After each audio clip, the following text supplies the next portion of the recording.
ప్రస్తుతం గాంధీ భవన్లో ఎంపీ చామల కిరణ్ కుమార్ రెడ్డి మాట్లాడుతున్నారు. లైవ్ ద్వారా చూద్దాం. అపోజిషన్ పార్టీస్ అన్నీ ఒక్క కాంగ్రెస్ పార్టీయే కాదు, మేము ఒక ఇండియా కూటమి. ఇప్పుడు మా కూటమి అంటే ఒక పార్టీ నిర్ణయం తీసుకున్నప్పుడు ఇది వాళ్ళ ఒక క్యాబినెట్ ఆమోదం జరిగినప్పుడు పార్లమెంట్లో కూటమి తరపు నుంచి మాట్లాడుతున్నట్టు మనం కూటమిలు ఏం నిర్ణయం తీసుకుంటారు, కూటమిలు ఏం ఆలోచన. ప్రస్తుతానికి వాళ్ళు మమ్మల్ని ఎవరిని సంప్రదించకుండా వాళ్ళు డైవర్షన్ కోసమే ఈ యొక్క నిర్ణయం తీసుకున్నారు. దీంట్లో వాస్తవాలు ప్రాక్టికల్గా లేవు. మేము వాళ్ళు తీసుకున్న నిర్ణయానికి వ్యతిరేకమని చెప్పినాం. ఇప్పుడు ప్రస్తుతం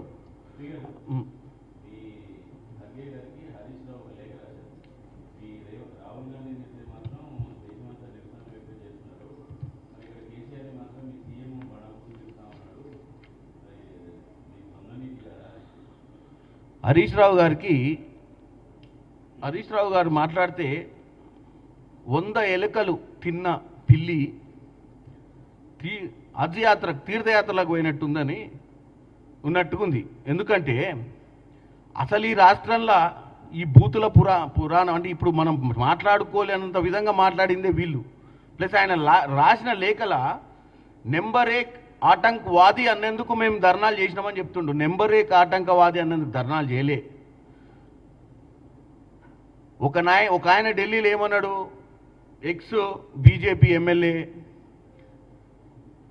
వాళ్ళ నాయనమ్మను వాళ్ళ నాయనని తాగొట్టినట్టు ఈయనను కూడా తాగొట్టాలన్నాడు. ఇంకొక MLA sitting MLA Shiv Sena MLA ఏమన్నాడు, రాహుల్ గాంధీ నాలుకని కోసుకొస్తే 11 లక్షల రూపాయలు ఇస్తా అన్నాడు. వాటికి తెలంగాణలో జరుగుతున్నటువంటి ఈ మధ్య జరుగుతున్న రాజకీయ పరిణామాలు మాటను పోల్చే విధానం తప్పు.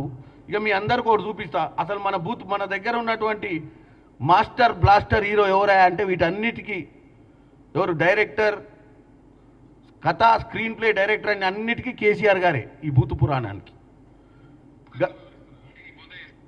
మీకు వినిపిస్తుంది చూడు గత భూత పురాణం వీళ్ళది.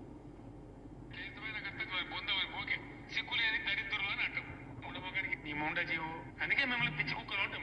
ఎవరో మీలాంటి కుక్క కాదు నక్క కాదు ఖరాబ్ చేస్తామంటే చూసుకుంటూ కూర్చుంటామా?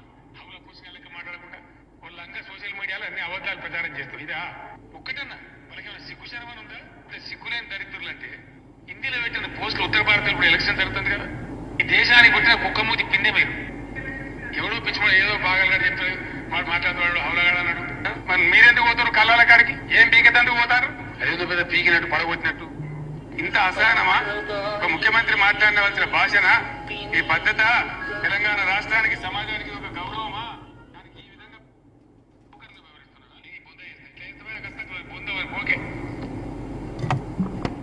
సో నేను అనేది ఏంటంటే ఎగ్జాంపుల్ చూపించిన మీకు. హరీష్ రావు గారు ఈ మధ్యకాలంలో పొద్దున్న లేవగానే కేటీఆర్ గారు అమెరికా నుండి పొద్దున్న లేచిన, హరీష్ రావు గారు హైదరాబాద్ నుండి పొద్దున్న లేచిన, పేపర్ చూడంగానే మధ్యాహ్నం ఏం మాట్లాడాలి, ఎవరిని పై అక్కసు వెళ్ళగొప్పాలనో తెలియక రోజు ఏదో విధంగా ప్రజలలో వచ్చి తప్పుదో పట్టించే విధంగా మాట్లాడుతున్నారు.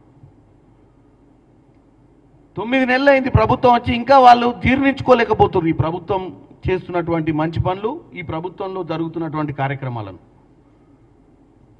ప్రతిరోజు ఏదో విధంగా ప్రెస్లో ఉండాలి, ఏదో విధంగా అపోజిషన్ కీలక పాత్ర వహించాలని చూడడంలో తప్పులేదు.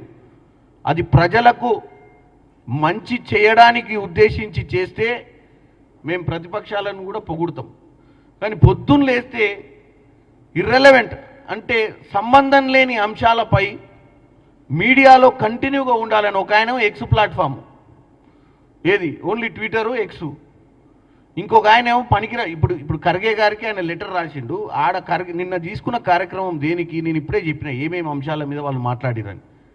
11 లక్షల రూపాయలు నాలుగే కోసుకొస్తే ఇస్తామంటే నేను కూడా ఎఫ్ఐఆర్ ఫైల్ చేసిన. దానికి రేవంత్ రెడ్డి గారు మాట్లాడేదానికి ఆయన అంతన పొంతన లేకుండా మళ్ళీ మా పార్టీ అధ్యక్షునికే, అంటే ఇది కూడా ఒక డైవర్షన్. అంటే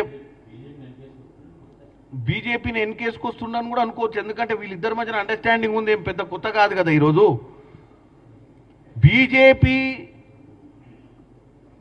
బీజేపీ మీద మీరు తీసుకున్నటువంటి బీజేపీ ఎమ్మెల్యేల మీద ఎక్స్ ఎమ్మెల్యేల మీరు తీసుకున్నటువంటి వైఖరి అని అన్నప్పుడే అర్థమవుతుంది కదా. బీజేపీ వాళ్ళు మాట్లాడతలేరు, వీళ్ళు మాట్లాడుతారు వాళ్ళ తరపు నుంచి. ఇవాళ తెలంగాణలో ఉన్న బీజేపీ లీడర్లు దీనిపై స్పందించలేదు నిన్న ఇన్ని ధర్నాలు చేస్తే. వాళ్ళకంటే ముందు హరీష్ రావు గారు స్పందించడంలోనే అర్థమవుతుంది బీజేపీ తరఫున కూడా వీళ్ళే వకాలత్ తీసుకుంటున్నారు అని చెప్పి. కాబట్టి నేను ఒకటే చెప్తున్నా, ఇట్లాంటి సేమ్ ఆడ జమిలీ ఎన్నికల గురించి ఎట్లయితే డైవర్షన్ పాలిటిక్సో ఇప్పుడున్న పరిస్థితుల్లో కేవలం ప్రజలను తప్పుదో పట్టించేటువంటి ప్రయత్నాలే అందరు చేస్తున్నారు.